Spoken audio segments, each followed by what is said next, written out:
Salut les joueurs! La frontière entre jeu de rôle et dungeon crawler ou exploration de donjons est souvent ténue, frontière fragile, où les indicateurs seront peut-être propres à chacun. Certains diront, bah oui, mais si j'arrive à faire monter en level mon personnage, bon, bah là, on aurait peut-être un jeu de rôle? Ouais, rien n'est moins sûr. En tout cas, moi je vous propose d'explorer cette frontière à travers un jeu. Un jeu édité par Dungeon Factory. C'est la Vallée des Totems. Donc c'est une première aventure qui s'appelle Les Couloirs Perdus. Alors tout de suite, ce jeu je l'ai eu en exclusivité. C'est pour l'instant pas tout à fait un prototype, mais presque. Et donc le matériel pourrait varier entre ce qui va être financé et ce qui existe déjà ici. Allez, on découvre.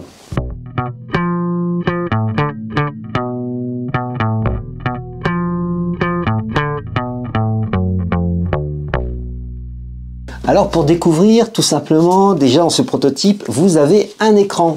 Un écran qui est assez sympa. Mon petit regret, c'est ce que je reproche à tous les écrans, c'est qu'il y a le nom, le titre en fait du jeu, il n'y en a pas forcément besoin. Voilà, la Vallée des Totems. Mais l'écran est très inspirant et nous emmène dans un sentier particulier, un sentier parsemé de totems qui m'évoque peut-être ces totems, je crois que c'est les Maoris qui ont des totems similaires.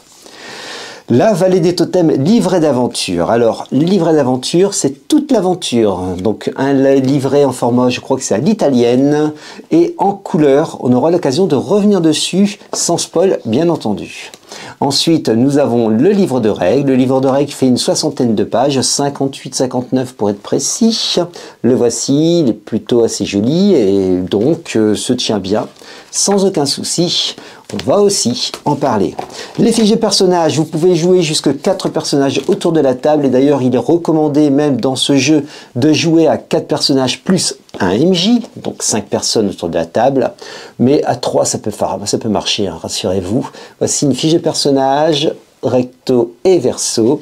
Nous avons Baward, nous avons Mayak, nous avons Borak, le guerrier, et du côté des sorciers, nous avons Silak. Voilà. Donc, grosso modo, si on doit considérer les choses, nous avons 2 magiciens d'un côté et 2 tanks presque de l'autre. Voilà. Je continue dans l'exploration de ce matériel. Eh bien, ce serait, je vais ouvrir peut-être le petit sachet, ce serait des meeples symbolisant ces 4 personnages. Donc les voici, meeples en bois, que vous remplacerez bien entendu peut-être et certainement au fur et à mesure de vos parties par des figurines, échelle 25 mm sans aucun souci. Et nous avons 4 dés différents. On va retrouver le dé 10, le dé 8, le dé 12 et le dé 6 dans le désordre. 4 dés différents qui ont une petite importance, vous vous en doutez bien, dans ce jeu.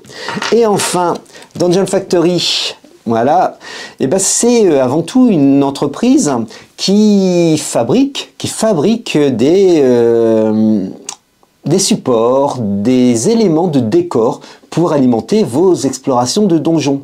La bonne idée, c'est d'y adjoindre un système de jeu et d'avoir ce jeu, mais du coup, ça ne serait pas Dungeon Factory si on n'aurait pas ces plaques. Alors je sais pas si, voilà, on les voit peut-être, je referai peut-être un zoom sur ces plaques.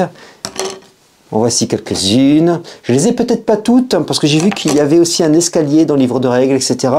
Là, je les ai peut-être pas toutes. Hein. N'oublions pas, c'est un prototype. Alors, je vous montre la petite porte, voilà, qui peut s'ouvrir, se fermer. Petite. Alors, j'essaye. Ouais, peut-être que l'on l'aura correctement, peut-être au centre. Je sais pas s'il fait la mise au point. Voilà. Petite porte. Et le reste, ce sont encore des tuiles. Hein. Il y a des tuiles, des quarts des angles, donc des quarts de cercle. Nous avons aussi des tuiles carrées, quelques-unes avec peut-être des abysses. Pareil, j'essaie de faire luire. Si ça passe pas très bien, je referai un zoom dessus. Voilà. Eh bien, ça serait à peu près tout ce qu'il devrait y avoir dans cette boîte. Bon, c'est déjà pas mal comme matériel. Moi, je vous propose de découvrir rapidement le livre de règles pour comprendre les mécaniques. Alors, vraiment, on va survoler le scénario et après, je vous donne mon avis. Allez, Lorsque l'on prend la mécanique de jeu, eh ben, on va déjà parler peut-être de l'écran. Alors cet écran, je ne sais vraiment plus comment s'appelle cet totem. Je marquerai certainement le nom parce que ça va me rester en tête. Voilà, donc la vallée des totems, je vous ai dit, mon petit regret, c'est que le titre soit inscrit. C'est pas bien méchant, bien sûr. Hein. Nous sommes sur un format italien. Au dos, le MJ n'aura qu'à bien pouvoir lire les choses. C'est facile, c'est plutôt assez agréable et assez grand. Vous allez avoir donc tour de jeu, le dégât, etc. Les difficultés, tableau de difficulté, car on va jouer avec un seuil donc de difficulté, on jette le dé, nos attributs comparés à la difficulté pour pouvoir établir le score. Bref, rien que de très classique dans le monde du jeu de rôle par contre. Et ici, nous avons les déplacements. Donc vous voyez tout ce qu'il faut pour pouvoir tranquillement gérer la partie. Maintenant, tout est expliqué dans le livre celui-ci, le livre de règles. Donc un livre plutôt de bonne facture, je vous l'ai dit, une 60aine de pages. Il est toujours très intéressant de regarder les sommaires. Et dans le sommaire, nous allons avoir une petite présentation. Nous sommes sur un moteur qui s'appelle le moteur FEAT. C'est le moteur du jeu qui nous emmène certainement dans du jeu de rôle. Et effectivement, nous ne sommes pas très loin du jeu de rôle. On a une petite explication autour de notre personnage et surtout des totems. Ce n'est pas pour rien que ça s'appelle la vallée des totems. Le lore est très présent dans le jeu. C'est vraiment un jeu avec un univers et cet univers est présent véritablement. C'est pas pour faire joli, c'est pas pour faire semblant. Votre personnage est inclus dans cet univers. Et là, encore une fois, on arrive sur du jeu de rôle et pas forcément du dungeon crawler ou exploration de donjon, comme ils préfèrent le signaler dans le livre. Agir et réagir, vos aptitudes, les couloirs perdus, donc les phases de jeu, les manœuvres, puisqu'on est quand même dans une exploration. Construire et créer, l'artisanat, donc c'est son équipement et comment le confectionner, comment bien le préparer. Vous allez avoir des évolutions de niveau qui sont promises dans la deuxième livret. Mais déjà ici, vous avez une petite évolution de niveau avec une résilience dont je reparlerai tout à l'heure. Nous avons en annexe les particularités propres à certains personnages, notamment les pièges du chasseur ou les spécialités de la chasseresse, du guérisseur, de la sorcière et du protecteur. Je vous rappelle très rapidement les fiches de personnages, recto verso, des fiches bien complètes pour pouvoir explorer ce donjon avec, et là je reviendrai peut-être sur les aptitudes, donc au nombre de 4. Eh bien, on va aller fouiller tout ça, on va regarder. Commençons avec choisir son rôle, les joueurs et les meneurs de jeu. Tout est très bien expliqué. Là aussi, pas de souci. Alors, pour un prototype ou en tout cas un jeu qui est en sa phase de relecture, je n'ai pas relevé de faute. Donc tout va bien en fait. Bon, avec des petits schémas qui m'ont fait beaucoup rire autour de la table si on ne sait pas à quoi ça ressemble. Ce jeu s'adresse aussi aux débutants, comme il pourrait s'adresser à des personnes d'un niveau plutôt intermédiaire qui voudraient découvrir un autre univers, donc qui ont déjà une expérience de jeu de rôle. Les explorateurs, nous voici nos explorateurs. La fiche de personnage est parfaitement décrite. Vous voyez, on vous tient, on vous prend par la main avec les 4 caractéristiques qu'on appelle des totems. Des caractéristiques physiques et mentales, on va retrouver autour des éléments qui sont le feu, l'eau, l'air et la terre bien sûr, et puis des dés, D6, D8, D10 et D12, nos dés totems. Alors si je prends la fiche de personnage ici, son dé totem va être donc celui de l'eau, et les autres rangs seront à 0 pour notre ami Bawak. Mais bien sûr, il aura quand même des rangs de maîtrise ou des capacités à pouvoir faire les choses. Bon. On est vraiment dans un jeu assez classique, hein. Vous jetez votre dé, c'est votre niveau, vous rajoutez peut-être des avantages et opposé à une difficulté, opposé à des épreuves, et puis on voit si on a réussi ou pas. Il est intéressant de voir les mouvements, donc ici par exemple 4 mouvements, je vais peut-être, voilà, je vais vous montrer ça comme ceci, voilà 4 mouvements et on se rend compte que faire un quart de tour n'occasionne pas forcément de mouvements supplémentaires. Par contre, si vous faites un demi-tour, vous allez manger un mouvement complet. Donc 1, 2, 3, quart de tour, 4. Et cela est décrit aussi pour toutes les créatures. Donc mais se prend en compte aussi les créatures volantes, téléportation, car il y a des règles spécifiées. Les ouvertures de portes, bref, dans l'exploration de donjons, tout est bien calibré pour pouvoir réussir. La résilience. La résilience est une puissance magique résiduelle et vous allez en gagner de cette puissance magique parce que le lore est quand même bien particulier.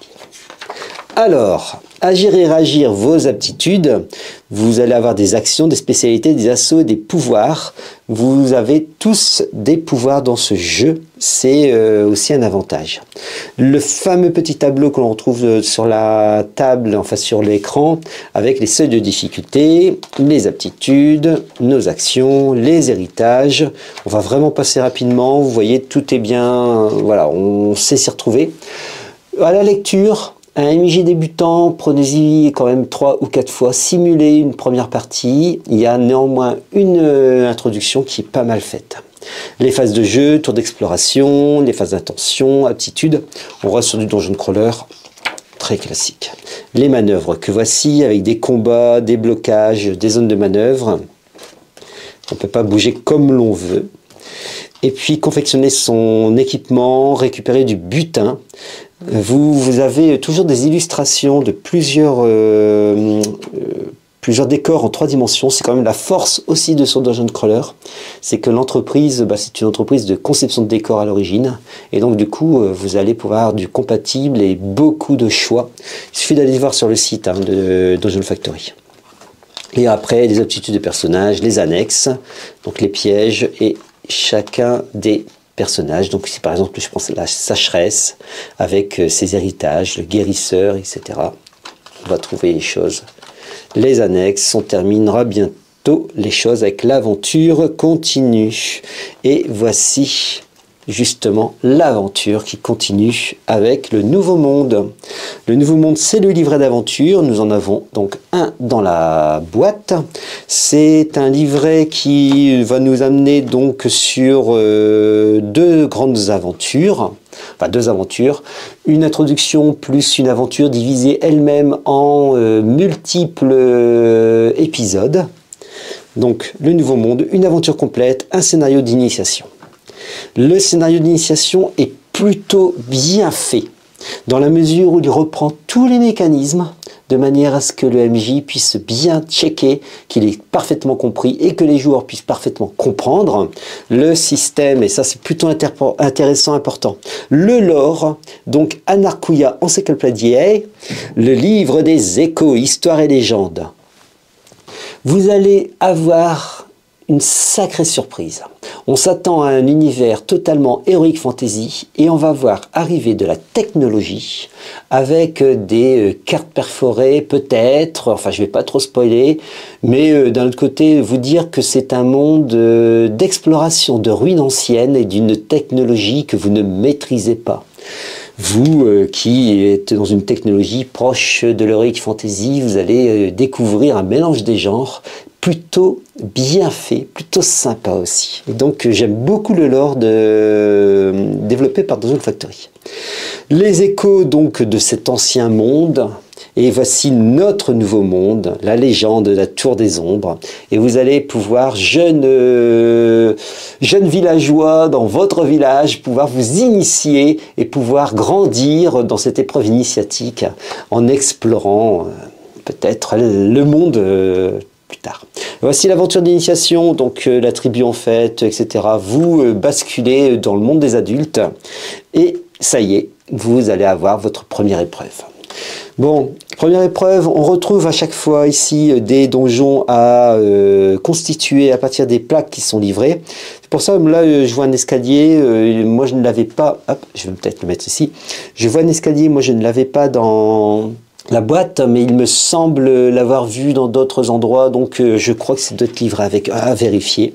On en saura beaucoup plus, hein. Donc il y a du matériel, des plans, il y en a beaucoup. Le Nouveau Monde, on continue avec une exploration. Le cartographe, parce que c'est toujours utile d'avoir un plan général du donjon et pas avoir des fragments au fur et à mesure de l'exploration, donc s'y retrouver totalement. Vous partez, vous avez aussi un bestiaire à la fin, des monstres rencontrés, le plan général, je cache tout ça. Eh bien voilà, qu'est-ce que l'on peut penser de ce jeu, la Vallée des Totems? Donc, personnellement, j'ai plutôt été surpris. Surpris parce que ce jeu peut s'adresser aussi bien aux néophytes, avec une bonne lecture de règles, mais la prise en main est facile puisqu'on a le fameux scénario d'introduction, une bonne lecture de règles plusieurs fois et des simulations de combat et d'exploration. C'est-à-dire qu'il va falloir de la part du meneur de jeu peut-être quand même un temps de préparation. Mais c'est totalement possible.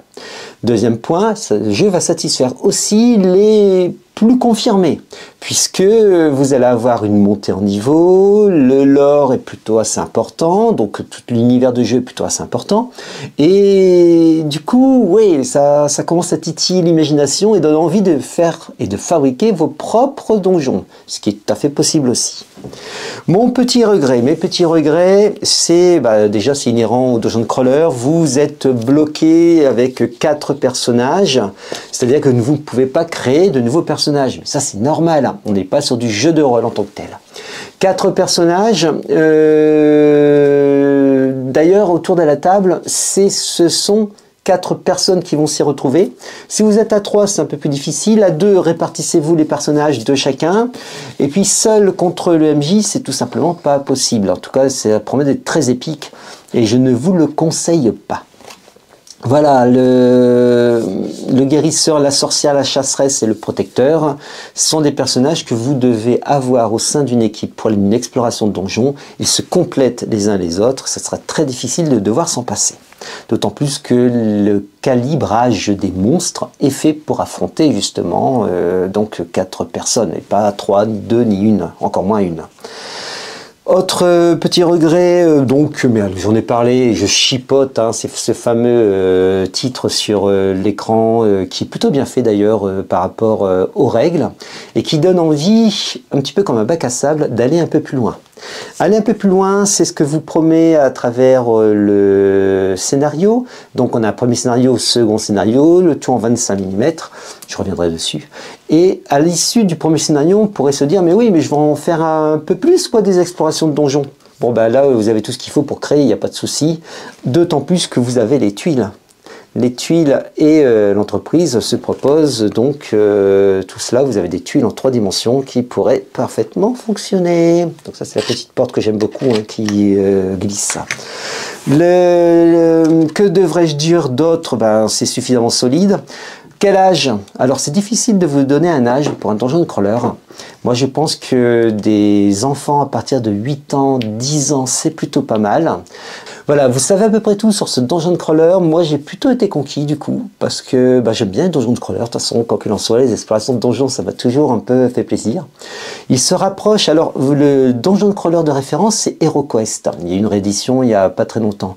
Bien, HeroQuest a une mécanique un peu ancienne. Celui-là, par son univers, par son lore, par tout ce qu'il a autour, m'a beaucoup plus conquis en fait que ce vénérable ancien. Voilà, le mélange d'Heroic Fantasy et de nouvelles technologies, très sympa. Voilà, vous savez à peu près tout sur ce jeu, je ne vais pas vous en dire plus. Je vous invite à aller fouiller un petit peu sur le site de l'éditeur, d'autant plus que ce jeu va être bientôt en financement, si ce n'est pas déjà fait à le moment où vous regardez cette vidéo.